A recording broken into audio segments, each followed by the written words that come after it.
दोस्तों, स्वागत है आपका हमारे YouTube चैनल DK जनरल 4354 में। आज की कहानी है एक श्रापित मंदिर की।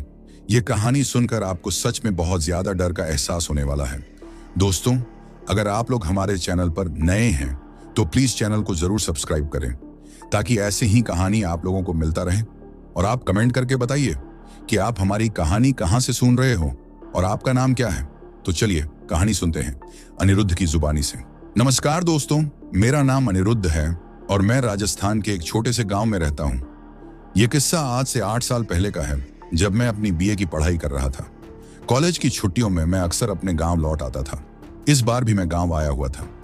एक दिन मेरे बचपन के दोस्त विवेक और करण ने एक पुराने वीरान मंदिर के बारे में बताया, जो गांव के बाहरी हिस्से में एक घने जंगल में था। लोगों का कहना था कि वो मंदिर श्रापित है और जो भी वहां गया वो कभी वापस नहीं लौटा, या फिर लौटा भी तो पागल हो गया। मुझे ये बातें बकवास लगी। मैंने हंसते हुए कहा, अरे भूत प्रेत कुछ नहीं होते, चलो आज रात चलते हैं उस मंदिर में। विवेक और करण ने मना किया, मगर मेरी जिद के आगे वो मान गए। रात के करीब 11 बजे हम तीनों टॉर्च और मोबाइल लेकर मंदिर की ओर चल पड़े। जंगल में घुसते ही अजीब सी ठंडक महसूस हुई, जबकि मई का महीना था। पेड़ों की टहनियां ऐसे हिल रही थीं जैसे कोई फुसफुसाकर हमसे बातें कर रहा हो। दूर से उल्लू की आवाज आ रही थी, जो माहौल को और भी डरावना बना रही थी। करीब आधे घंटे के सफर के बाद हम मंदिर पहुंच गए। वो एक टूटा फूटा जर्जर मंदिर था, जिस पर घास और बेलों ने कब्जा कर लिया था। मंदिर का मुख्य दरवाजा आधा टूटा हुआ था और वहां लगा ताला जंग खा चुका था।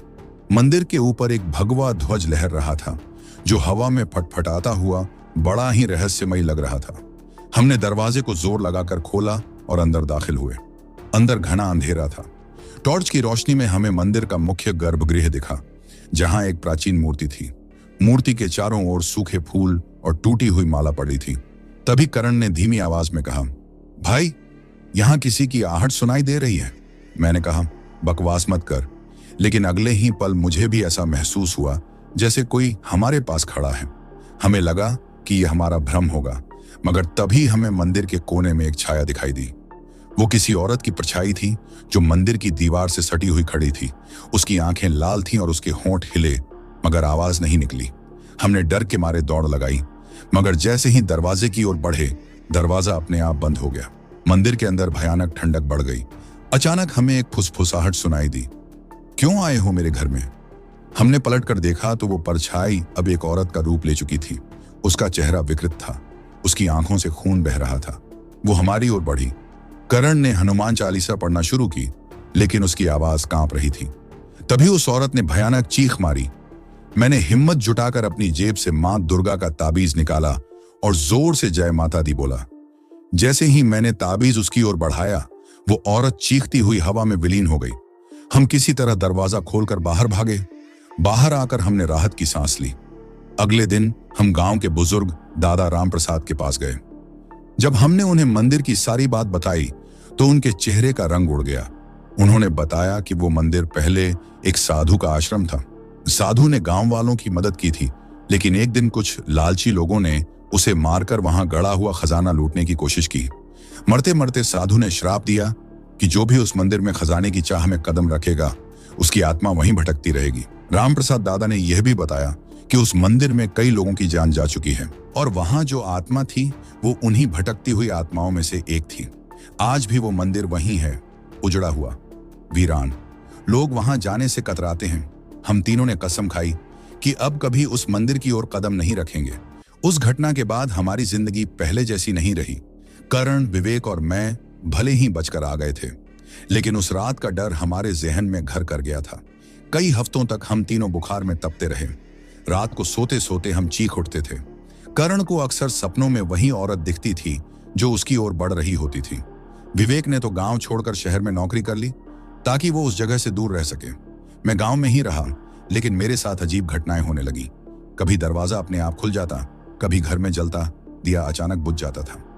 एक रात तो ऐसा हुआ कि मैं सो रहा था तो तभी मुझे लगा जैसे कोई मेरे कमरे में आ गया हो। आंखें खोली तो सामने वही औरत खड़ी थी। उसकी आंखों से खून बह रहा था और उसके होंठ हिल रहे थे, मगर कोई आवाज नहीं आ रही थी। मैं हड़बड़ाकर उठा, मगर वो गायब हो गई। मुझे लगा कि यह मेरा भ्रम होगा, मगर अगले दिन सुबह मेरे कमरे की दीवारों पर नाखूनों के निशान थे, जैसे किसी ने दीवारें खरोच दी हों। अब तो हालात बर्दाश्त के बाहर हो गए थे। मैंने गांव के एक सिद्ध पंडित जी से मुलाकात की। मैंने उन्हें सारी बात बताई। वो कुछ देर चुप रहे, फिर बोले, तुम लोग उस मंदिर में क्यों गए थे? वह सिर्फ श्रापित ही नहीं, बल्कि वहां कई आत्माएं बंधी हुई हैं। तुम लोगों पर उसी आत्मा की छाया पड़ गई है। तुम्हें उस आत्मा की शांति के लिए पूजा करवानी होगी, वरना वो तुम्हारा पीछा कभी नहीं छोड़ेगी। पंडित जी के कहने पर हमने गांव के बाहर एक पीपल के पेड़ के नीचे हवन करवाया। पूरे 5 घंटे तक मंत्रों का जाप हुआ। हवन के दौरान हमें अजीब अजीब आवाजें सुनाई दे रही थीं, जैसे कोई दूर जंगल से चीख रहा हो। पंडित जी का चेहरा गंभीर हो गया। उन्होंने बताया कि आत्मा हवन को रोकने की कोशिश कर रही है। पूजा के बाद कुछ हफ्तों तक सब सामान्य रहा। हमने राहत की सांस ली, मगर यह खुशी ज्यादा दिन नहीं टिकी। एक दिन गांव के एक आदमी ने बताया कि उसने मंदिर के पास किसी औरत की चीख सुनी। उसने कहा, ऐसा लगा जैसे कोई मदद के लिए पुकार रहा हो, मगर वहां कोई था ही नहीं। उसकी बात सुनकर मेरे रोंगटे खड़े हो गए। इसका मतलब था कि आत्मा पूरी तरह मुक्त नहीं हुई थी। वो अब भी वहीं थी, उस श्रापित मंदिर में बंधी हुई, अपनी मुक्ति की राह देख रही थी। आज भी वो मंदिर वहां खड़ा है, वीरान और श्रापित। कोई उसकी ओर जाने की हिम्मत नहीं करता। मैं और विवेक गांव से दूर जाकर बस गए, लेकिन करण ने वह रात कभी नहीं भूली। उसने डिप्रेशन में आकर खुद को गांव के कुएं में गिराकर मार लिया। उसकी मौत की खबर ने हमें तोड़ दिया। कभी कभी जब मैं रात में अकेला होता हूं, तो मुझे लगता है जैसे वो औरत मेरे पास खड़ी है और फुसफुसाकर कह रही हो, क्यों आए थे मेरे घर? उसकी लाल आंखें और वो भयानक चीख आज भी मेरे सपनों में गूंजती हैं। कुछ रहस्य कभी सुलझाए नहीं जाते, वो बस हमारी जिंदगी का हिस्सा बनकर हमें तड़पाते रहते हैं। अगर आपको ये कहानी पसंद आई हो तो इसे लाइक और शेयर जरूर करें। साथ ही चैनल को सब्सक्राइब करना ना भूलें, ताकि आपको ऐसी ही और भी डरावनी, रहस्यमयी और सच्ची घटनाओं पर आधारित कहानियां मिलती रहें।